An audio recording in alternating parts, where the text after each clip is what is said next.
Namaste and welcome to CA Finals auditing classes. After a long time and after many requests from the students, हामीले चाहिँ finally अडिटको class start गरेका छौँ र यसमा चाहिँ मेरो अब्जेक्टिभ रहनेछ कि तपाईहरुलाई CA फाइनलको अडिटिङ एन्ड एस्युरेन्सको पेपर डिल गर्नको लागि सजिलो होस् र त्यसको एक्जाममा जुन एक्जामिनरको एक्सपेक्टेसन हुन्छ स्टुडेन्टबाट त्यो एक्सपेक्टेसन तपाईहरुबाट फुलफिल होस् यो मेरो अब्जेक्टिभ रहनेछ र त्यही अब्जेक्टिभलाई अन्तर्गत त्यो अब्जेक्टिभलाई फुलफिल गर्ने उद्देश्यले हामीले चाहिँ अडिटिङ एन्ड एस्युरेन्सको क्लास स्टार्ट गर्दैछौँ र त्यो अडिटिङ एन्ड एस्युरेन्सको क्लासमा मैले तपाईहरुलाई पहिला सिलेबसदेखि लिएर हामी कसरी पढ्नेछौँ भन्ने कुराहरुको म जानकारी गराउँछु because it is said that you need to sharpen your axe before cutting the tree, otherwise it would take a lot of time and energy spent if the planning is not done in a proper manner भने जस्तै हामीले चाहिँ हामी के सब्जेक्टलाई deal गरिरहेको छौँ यसको nature के हो भन्ने कुरा नबुझिकन हामीले सिधै प्रिपरेसन गर्न थाल्यौं भने त्यस्तो अवस्थामा हामीलाई डिजायर्ड रिजल्ट्सहरु आउटपुटहरु आउँदैन त्यही भएर त्यस्तो नहोस् र हाम्रो प्रिपरेसन इफेक्टिभ होस् हामीले चाहिँ एक्जाममा हामीले मार्क्स पनि राम्रोसँग obtain गर्न सकौं र अगेन मार्क्स मात्रै obtain गर्ने हाम्रो अब्जेक्टिभ होइन किनभने सीए फाइनल लेभलमा पुगिसकेपछि हाम्रो अब्जेक्टिभ भनेको expert level of knowledge gain गर्ने हो त्यो नलेजलाई हामीले प्र्याक्टिकली बाहिर एप्लाई गर्नको लागि खाली एक्जाम ओरिएन्टेड मात्रै हुनु हुँदैन कन्सेप्ट ओरिएन्टेड हुनुपर्छ त्यो कन्सेप्ट ओरिएन्टेड बनाउने पनि यो हाम्रो क्लासेसको अब्जेक्टिभ रहनेछ well starting with our syllabus now हामीले चाहिँ मैले यो आइक्यानको साइटबाट तपाईहरुको जुन सिलेबस छ त्यो सिलेबसलाई मैले पहिला डाउनलोड गरेर यहाँ राखेको छु यो यसको अब्जेक्टिभ के हो भने मैले चाहिँ सीए गर्दाखेरि पनि मेरो प्रिन्सिपलले मलाई भन्नुहुन्थ्यो कि जबसम्म सिलेबसै थाहा छैन तबसम्म प्रिपरेसन गर्यो भने त्यो प्रिपरेसन इफेक्टिभ हुँदैन त्यही भएर पहिला सिलेबस चाहिँ मज्जाले थाहा हुनुपर्छ कि हामीले के पढ्दै छौं त्यो हामीले बर्ड्स आई भ्यू भन्छौं नि हैन माथिबाट चाहिँ हामीले के कुरा पढ्दै छौं हाम्रो च्याप्टर्सहरुमा के कुरा कभरेज हुन्छ हामी कसरी पढ्दै छौं भन्ने कुराहरु थाहा भइसकेपछि हामीले अकर्डिङली कुन च्याप्टरलाई कति इम्पोर्टेन्स दिने या यो च्याप्टरमा चाहिँ के कुरा इम्पोर्टेन्ट छ के कुरालाई चाहिँ हामीले बढी टाइम फोकस गर्नुपर्छ जसरी अडिटरले आफ्नो नेचर टाइमिङ एक्सटेन्ट अनुसार अडिट प्रोसेसहरु प्लान गर्छ त्यसैगरी as a student also we can plan it in a better manner त्यो कारणले गर्दाखेरि मलाई सिलेबस जान्नुपर्ने जरुरी हुन्छ र त्यसै अन्तर्गत मैले चाहिँ यो सिलेबस तपाईहरुलाई आइक्यानको साइटबाट आइक्यानको चाहिँ म्यानुअलबाट सिलेबस डाउनलोड गरेर तपाईहरुलाई देखाउँदै छु सीए फाइनलको सिलेबसमा एडभान्स अडिटिङ भन्ने सब्जेक्ट चाहिँ 3 आवर्सको पेपर हो 100 मार्क्सको पेपर हो यसको वेटेज 100 मार्क्स छ अगेन चाहिँ हामीले जसरी अकाउन्ट्स जसरी हाम्रो फाइनान्स कस्टिङ छ 100 मार्क्सको त्यस्तैगरी अडिटिङ पनि 100 मार्क्सको नै हो र यसमा चाहिँ level of knowledge expert level of knowledge भनेर भनेको छ सो क्याप 2 लेभलमा हाम्रो क्याप 1 लेभलमा बेसिक हुन्थ्यो लेभल अफ नलेज हैन क्याप 1 लेभलमा we used to have basic level of knowledge basic understanding CAP 2 मा हामीले वर्किङ लेभल अफ नलेज भनेर भन्छौं वर्किङ लेभल र क्याप 3 मा हामीले एक्सपर्ट लेभल अफ नलेज भनेर भन्छौं so word expert level of knowledge छ त what are we missing actually खासमा चाहिँ हामीले सीए फाइनलको एक्जाम दिँदाखेरि जुन चाहिँ स्टुडेन्टहरुको प्राय जसो क्वेरी आइराको हुन्छ कि सर एक्जाममा मैले त एकदमै बेस्ट परफर्म गरेर आएको थिए त्यही पनि मेरो मार्क्स राम्रो आएन भन्ने कुरा त्यो चाहिँ हामीले प्रिभियस एनालाइसिसबाट प्लस एक्जामिनर्सको चाहिँ रिभ्युअर्सको कमेन्ट्सहरु हेरेरबाट चाहिँ मैले के कुरा पत्ता लगाएको छु भने चाहिँ एक्सपेक्टेसन भर्सेस रियालिटी भन्ने वर्ड छ नि एउटा हैन जस्तो क्याप 2 मा हामीले एउटा अडिट एक्सपेक्टेसन ग्याप पनि पढाएको छौं कि users of the financial statement एउटा कुरा एक्सपेक्ट गरेको हुन्छ तर अडिटरको रेस्पोन्सिबिलिटी अर्को नै हुन्छ सो त्यो बीच सधैँ ग्याप भइराख्ने भएको कारणले कन्फ्लिक्ट हुन्छ भने जस्तो यहाँनिर पनि हामीले एक्जामिनरले एउटा कुरा एक्सपेक्ट गरेको हुन्छ तर स्टुडेन्टले अर्कै कुरा लेखेर आउँछ सो त्यो कारणले गर्दाखेरि स्टुडेन्टको एक्सपेक्टेसनमा यति मार्क्स आउँछ भनेर एउटा प्रिजम्पसन हुन्छ तर फाइनलमा चाहिँ एक्चुअली मार्क्स रिजल्टमा अर्कै आउँछ त्यो कारणले दुखी बनाउँछ त्यो कारणले चाहिँ हामीलाई होपलेस बनाउँछ सो त्यो ग्यापलाई आइडेन्टिफाई गर्नु चाहिँ हाम्रो specially not only in the auditing and assurance तपाईहरुको अरु सब्जेक्टहरुलाई पनि यो कुराहरु रिलेभेन्ट हुन सक्छ तपाईहरुलाई सो अडिट एन्ड एस्युरेन्सको कुरा मात्रै होइन यो ल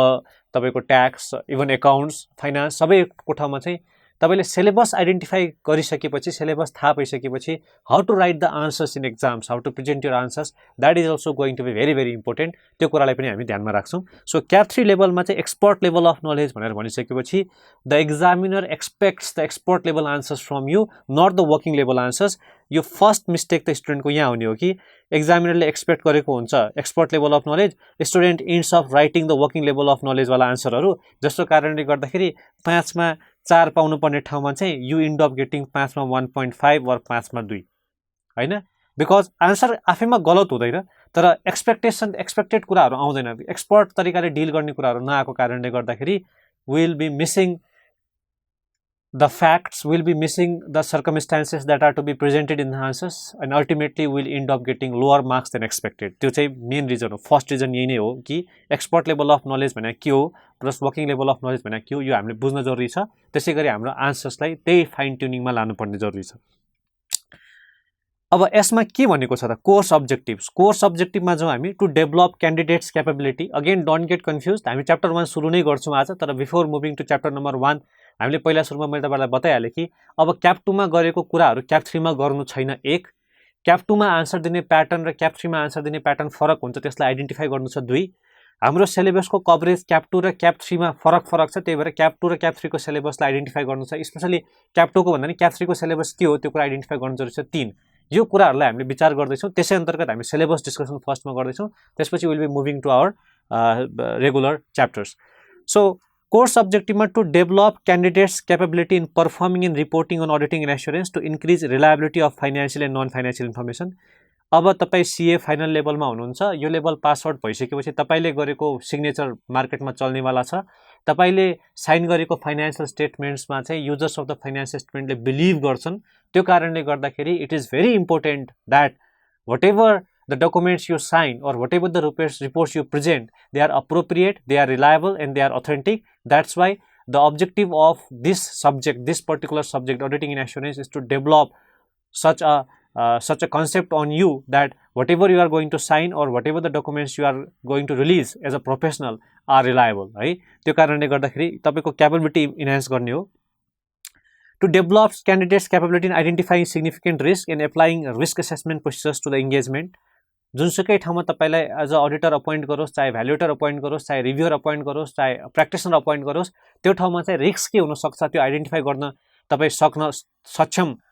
हुने बनाउनु यो कोर्सको अब्जेक्टिभ हो। प्लस रिस्क आइडेन्टिफाई गरेको ठाउँमा कस्तो किसिमको प्रोसेस एप्लाई गर्ने ताकि रिस्कलाई रिड्युस गर्न सकियोस् या त्यो सिचुएसनलाई डिल गर्न सकियोस्, त्यो यो कोर्सको अब्जेक्टिभ हो। To develop candidates' capability to identify, gather document evidences and assess their sufficiency, appropriateness for audit engagement. Not only audit engagement, I tell it as assurance engagement. मेरो नजरमा यो audit भन्ने वर्डलाई रिप्लेस गरेर assurance engagement भनेर भन्छु, because you are CA finalist. अब तपाईले चाहिँ not only auditing, you are also used to with the assurance engagements. So त्यो कारणले गर्दाखेरि त्यो पर्टिकुलर एस्युरेन्स इन्गेजमेन्टमा तपाईले आफ्नो रिपोर्ट दिँदाखेरि तपाईले सफिसिएन्ट अप्रोप्रिएट अडिट इभिडेन्स या सफिसिएन्ट अप्रोप्रिएट इभिडेन्स ग्यादर गर्न सक्ने बनाउनु यो कोर्सको अब्जेक्टिभ हो। To ensure that candidates have acquired competence to provide comprehensive audit and business assurance services by testing their ability to integrate and apply their knowledge of auditing to realistic problems. खाली एक्जाममा pass out हुने मात्रै होइन, तपाई मार्केटमा गइसकेपछि real प्रब्लम्सहरूलाई identify गरेर real रिस्कलाई identify गरेर त्यसमा प्रोसेसहरू एप्लाई गरेर इभिडेन्स अब्टेन गरेर तपाईँ रियल सिचुएसन्सलाई डिल गरेर तपाईले चाहिँ ओपिनियन दिन सक्नु या एउटा प्रोपर रिपोर्ट दिन सक्ने बनाउनु हो यो कोर्सको अब्जेक्टिभ भनेको। That's why my dear friends, my seniors, or whoever is listening to these videos or whoever is taking these classes, हैन, मेरो एजमा भन्दा सिनियर हुन सक्नुहुन्छ, जुनियर हुन सक्नुहुन्छ, मेरो कलिग्सहरु हुन सक्नुहुन्छ, हैन, कसैले सीए ढिला जोइन गरे हुन सक्छ। सो मेरो रिक्वेस्ट तपाईलाई एज अ कमन रिक्वेस्ट सबैजनालाई के हो भने हामीले चाहिँ just for the sake of passing the exams नपढौं, चाहे त्यो अडिट होस् चाहे ल होस्। आजको दिनमा हाम्रो नेपालको कन्टेक्स्टमा ठुल्ठुलो अर्गनाइजेसन्सहरूले बाहिरको मल्टिनेसनल कम्पनीहरूले अडिटरको कामलाई ट्रस्ट कम गर्दैछन्, किनभने तिनीहरूले फर्मालिटीको लागि मात्रै अडिट गरिने रहेछ भन्ने कुरा उनीहरूको दिमागमा गइरहेको छ अहिलेको लागि, हैन। सो त्यो किन त्यस्तो भयो भन्दाखेरि हाम्रो अडिटिङ प्र्याक्टिसेस हामीले दिने रिपोर्टमा पछि धेरै कुराहरू चाहिँ गल्तीहरू आइडेन्टिफाई हुने, हैन, त्यसको एकाउन्टेबिलिटी नहुने भएको कारणले गर्दै अडिटलाई मियरली एज अ फर्मालिटीको रूपमा लिने गरिएको छ, which is totally a wrong thing, जुन भनेको हाम्रो पेसामाथि नै क्वेसन आउने ठाउँ हो। त्यही भएर हामीले यो अडिट पढ्दाखेरि एक्जाम त छँदैछ, त्यसको अलावा हामीमा आफ्नो त्यस्तो प्रोफेसनल कम्पिटेन्स डेभलप गर्नु छ कि हामीले दिएको रिपोर्टमा चाहिँ भोलिको दिनमा डिफेन्ड गर्न सकौँ, हामीले गरेको प्रोसेसमा हामी डिफेन्ड गर्न सकौँ। त्यसको लागि तपाईँले प्र्याक्टिसमै जानु पर्दैन। Even if you are in business, even if you are in job, or even if you are doing something else like your own employment, त्यस्तो अवस्थामा पनि you really need to know what audit process are, how they are to be reported, how the audit findings are to be reported in the given circumstances भन्ने कुराको चाहिँ perfect knowledge हुनुपर्ने जरुरी छ। त्यही भएर यो सिलेबस, यो कोर्स पढ्दाखेरि चाहिँ हामी एज मच चाहिँ प्र्याक्टिकल भएर पढ्नुपर्छ। अब त्यसपछि तपाईँको सिलेबसमा यो जुन चाहिँ आइकेनले दिएको जुन सिलेबस छ त्यसमा चाहिँ हामीले जेनरल कन्सेप्ट्सहरू च्याप्टर वाइज कसरी दिएको छ, गभर्नेन्स के हो, अडिट प्रोसेस के हो, इन्गेजमेन्ट प्रोसेस होइन, प्लानिङ एन्ड रिस्क एसेसमेन्टमा के पढ्ने, अडिट टेक्स्ट भनेको के हो, त्यस्तै गरी हामीले अडिट रिपोर्टिङ अनि स्पेसलाइज्ड इन्टरप्राइजहरूको अडिटको कुराहरू, अदर सर्भिसेसको चाहिँ कुराहरू होइन, त्यसपछि audit issues in computerise environment भनेर यसरी दिएको छ होइन। तर मैले यसलाई चाहिँ अलिकति अब since we have also published, me and my friend have commonly as a joint अथरको रूपमा छ, we have also published a book, र त्यो बुकमा चाहिँ एउटा अझै मैले स्टडी मेटेरियललाई तपाईँले छोड्नुहोस् भन्दै भन्दैन। युआर सिए फाइनलिस्ट, स्टडी मेटेरियल कुनै पनि आइकेनबाट इस्यु भएको कुरा, आइकेन चाहिँ तपाईँको हाम्रो रेगुलेटरी संस्था भइसकेपछि आइकेनबाट इस्यु भएको मेटेरियललाई हामीले छोड्नु हुँदैन। त्यही पनि मेरो इफोर्ट चाहिँ एउटा स्टुडेन्टलाई एउटा अन्डरस्ट्यान्डिङको लागि सजिलो होस्, एक्जाममा चाहिँ क्वेसन्सहरू पनि सँगै राखिदियो भने त्यो थाहा हुन्छ भन्नको लागि I have developed a book, I have compiled notes, र जसमा चाहिँ मैले एउटा सिरिज च्याप्टर वाइज चाहिँ एउटा सिरिज बनाएर बताइदिएको छु। सो यी कुराहरूलाई नै होइन, यिनीहरूलाई नै रिअरेन्ज गरेर अलिकति सिस्टमेटिक फर्मेटमा चाहिँ I have developed a table of content. यही टेबल अफ कन्टेन्ट अनुसार नै हामीहरू यो चाहिँ त्यो बुकको टेबल अफ कन्टेन्ट भएर यहाँ पेज नम्बर पनि लेखेर आएको छ होइन। हामीले यहाँनिर किताबबाट भन्दा नि म तपाईँलाई फेरि सेपरेट नोट्सको थ्रुबाट पढाउँछु, तर यही फर्मेटमा जान्छु। जस्तो मैले चाहिँ सेक्सन्स वाइज डिभाइड गरेको छु। फर्स्ट सेक्सनमा इन्ट्रोडक्सन एन्ड बेसिक कन्सेप्ट छ, जसमा हामीसँग चाहिँ 4वटा च्याप्टरहरू छन्, जसमा हामीले फर्स्टमा इन्ट्रोडक्सन एन्ड बेसिक कन्सेप्ट, त्यसपछि प्रोफेसनल इथिक्स, गभर्नेन्सको कुरा, र त्यसपछि हामी quality control and audit firms कस्तो हुन्छ त्यो कुरा हेर्छौँ। त्यसपछि सेक्सन बी छ, सेक्सन बीमा हामीले अडिट प्रोसेसको बारेमा डिस्कस गर्छौँ, जसमा engagement process, audit planning and risk म्यानेजमेन्टको कुराहरू, अडिट प्रोसेस एन्ड टेक्निकको कुराहरू र अडिट इभिडेन्सको कुराहरू गर्छौँ।